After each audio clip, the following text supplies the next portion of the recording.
परिस्थिति का मतलब है बच्चों, जैसे आप अपने दोस्त से फर्स्ट टाइम मिले हो, आप कंफर्टेबल नहीं होते और कुछ समय होने के बाद आप उसके साथ चल रहे ऐसे करके बात नहीं सकते हैं। हेलो बच्चों, उम्मीद करता हूँ आप सब ठीक हो और अपनी पढ़ाई पे ध्यान दे रहे हो। बच्चों, आज हम क्लास 10th के 7th चैप्टर के जीव जनन कैसे करते हैं के विषय में पढ़ेंगे। बच्चों, आगे के नोट्स को हम समझते हैं। जैसे मुकुलन, काफी सारे बच्चों में ये डाउट होता है कि मुकुलन क्या होता है, मुकुलन किस में होता है, तो मैं आ गया हूं आपका वही डाउट क्लियर करने के लिए। बच्चों ध्यान देना आप, मुकुलन अलैंगिक जनन की वह विधि में जीव के परिपक्व होने पर उसके शरीर के एक उभार मतलब कलिका या बड निकलता है, जिसका पोषण जनक जीव से ही होता है। धीरे धीरे यह कलिका विकसित होकर जनक जीव से अलग हो जाती है तथा नए जीव के रूप में उत्पन्न होती है। उदाहरण के तौर पर अगर हम देखें तो ईस्ट तथा हाइड्रा में मुकुलन विधि द्वारा प्रजनन होता है। बच्चों, आपने ईस्ट और हाइड्रा के बारे में पहले भी पढ़ा है। आपको पता होगा कि ईस्ट और हाइड्रा में मुकुलन होता है, जिसमें से हाइड्रा बहुत कॉमन है और अधिकतर बच्चों को याद भी रहता है। उम्मीद करता हूं आपको भी याद होगा कि हाइड्रा में मुकुलन होता है। आप इसमें देख सकते हो छवि में कि छवि ए में जो है वो जनक हाइड्रा है। जनक हाइड्रा अर्थात ऐसा हाइड्रा जो एक नए हाइड्रा को जन्म देता है। उसके अगले भाग मतलब बी में आप देखो, उस हाइड्रा के निचले भाग पर एक कलिका निकल रही है। वह कलिका एक नए हाइड्रा का आगमन है।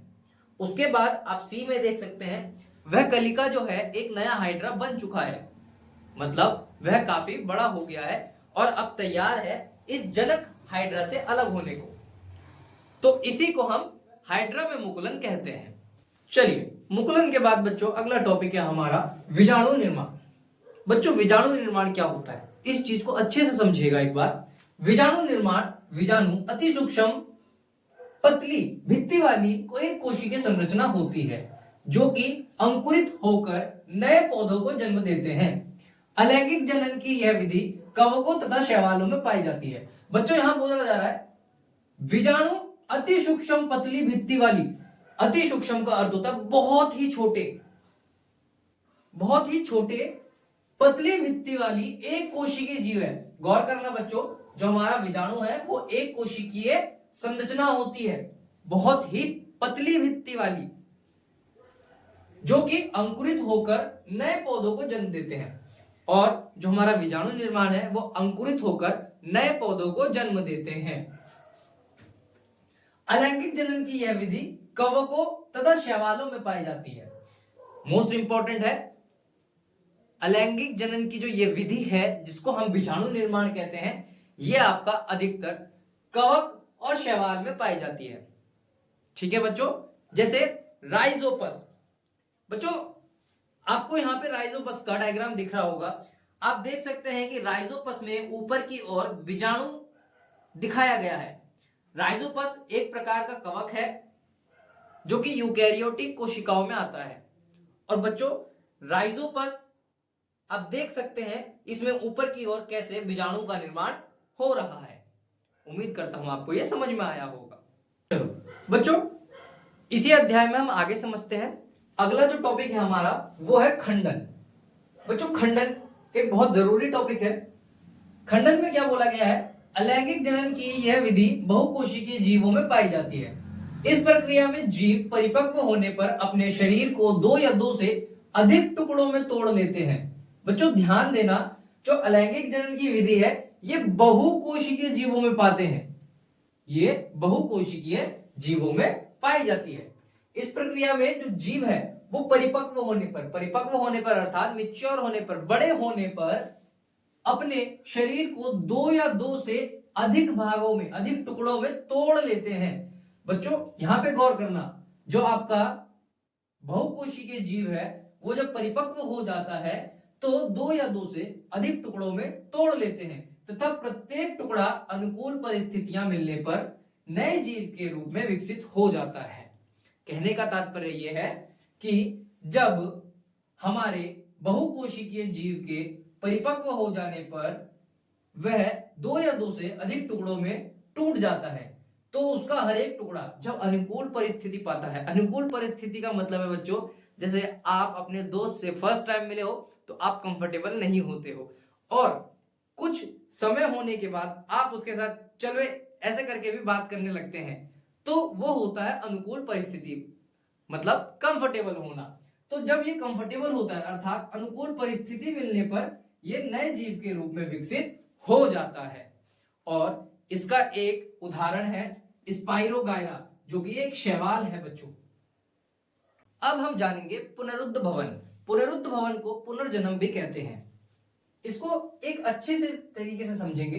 पुनरुद्ध भवन कुछ जीवों जैसे प्लेनेरिया, स्पंज तथा हाइड्रा, दोबारा एक बार रिपीट कर रहा हूं बच्चों, प्लेनेरिया, स्पंज और हाइड्रा आदि में पुनरुद्ध भवन की अत्यधिक क्षमता पाई जाती है।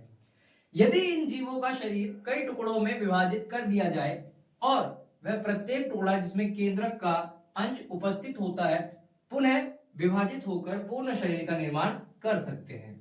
यह प्रक्रिया पुनरुद्ध भवन कहलाती है। कहने का तात्पर्य यह है कि पुनरुद्ध भवन में बच्चों कोई भी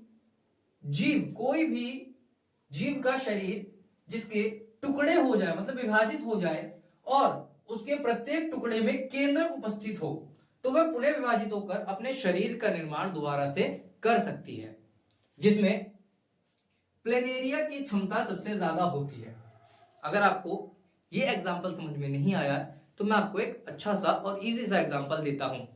बच्चों आपने देखा होगा काफी बार कि कोई शिकारी जब छिपकली पर आक्रमण करता है, आप ध्यान दिए होंगे, कोई शिकारी जब छिपकली पर आक्रमण करता है तो छिपकली अपने पूंछ को वहीं पर काट के अलग कर देती है। अब उसके वह शरीर का भाग जहां से पूंछ अलग हुआ है उसका क्या होता है? अगर आप उस छिपकली को कुछ समय बाद देखेंगे तो आप पाएंगे उसके पूंछ पर एक नई पूंछ आ गई है। उसी चीज को हम बच्चों पुनर्जन्म या पुनरुद्ध भवन कहते हैं। उम्मीद है आपको ये अच्छे से समझ में आ गया होगा। बच्चों आगे हम समझेंगे कायिक प्रबंधन। कायिक प्रबंधन क्या होता है? अलैंगिक जनन की यह विधि बहुकोशिकीय पौधों में पाई जाती है, जिसमें नए पौधों का निर्माण पुराने पौधों के वर्दी भाग या कायिक भाग, बच्चों कायिक भाग या वर्दी भाग कहें तो हम जड़, तना या पत्ती होता है, ठीक है, जड़, तना या पत्ती द्वारा होता है। उदाहरण, आलू के तने से नया पौधा बनता है, गुलाब के पौधे के तने से नया पौधा बनता है। ठीक है बच्चों, आपने देखा होगा कभी आपके घर में आलू रखा हो तो आलू से एक नया पौधा बनना शुरू हो जाता है, या फिर आपने शकरकंद से देखा होगा, शकरकंद से एक नया पौधा बनना शुरू हो जाता है।